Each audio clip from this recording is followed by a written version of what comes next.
আসসালামু আলাইকুম বন্ধুরা, শুভ দুপুর। কেমন আছেন আপনারা? আমি ভালো আছি আলহামদুলিল্লাহ।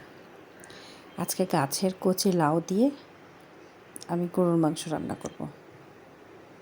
এটা আমার আব্বার অনেক ফেভারিট একটা তরকারি, যেটা খুব পছন্দ করে আমার বাবা এবং হাজব্যান্ড দুইজনেই পছন্দ করে। তেলের মধ্যে জিরা ফোড়ন দিয়ে দিলাম, তারপরে তেজপাতা।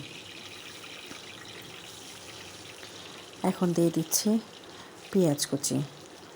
পেঁয়াজটা সামান্য বাদামি হয়ে আসলেই আমি সব মশলাগুলো দিয়ে দেব।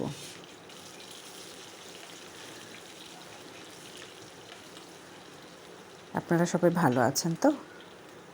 আমার রান্না কার কেমন লাগে জানাবেন।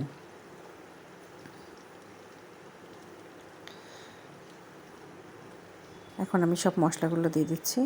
কাঁচামরিচ ফালা কয়েকটা দিয়ে দিলাম একটু স্বাদের জন্যে। আদা বাটা, রসুন বাটা, জিরা বাটা দিয়ে দিয়েছি। এখন আমি কষবো। এর মধ্যে দেব হলুদ গুঁড়া, মরিচ গুঁড়া, গরম মশলা গুঁড়া।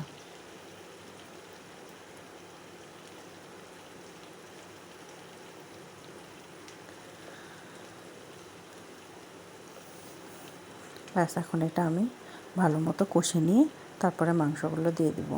মাংসগুলো দিয়ে ভালো মতো কষে নেব। লবণ দিয়ে দিয়েছি।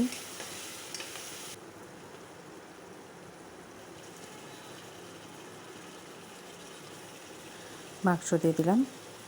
এখন এটা সিদ্ধ হওয়া পর্যন্ত আমি কষবো। কষে তারপর আমি ঢাকনা দিয়ে ঢেকে নেব। ঢেকে কয়েকটা শীষ দিয়ে নেব। পানি দিয়ে দিয়েছি। এখন ঢাকা দিয়ে দেব।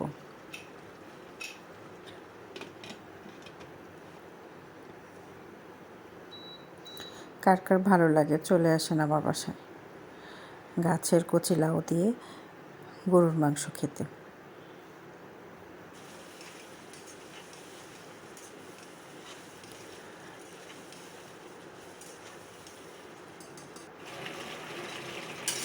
এখন সাথে আমি লাউ দিয়ে দিয়েছি আর কয়েকটা টুকরা আলু দিয়ে দিয়েছি। আলুটা আমার ভালো লাগে তাই আলুটা দিচ্ছি।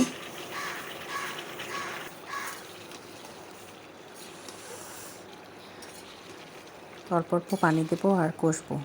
এই কষতে প্রায় হয়ে এসছে আমার লাউ দিয়ে গরুর মাংস। আপনাদের কার কেমন লাগলো অবশ্যই জানাবেন। ভালো লাগলেও জানাবেন, খারাপ লাগলেও জানাবেন। অনেক সময় আমার ভুল ভ্রান্তি হয়ে থাকে।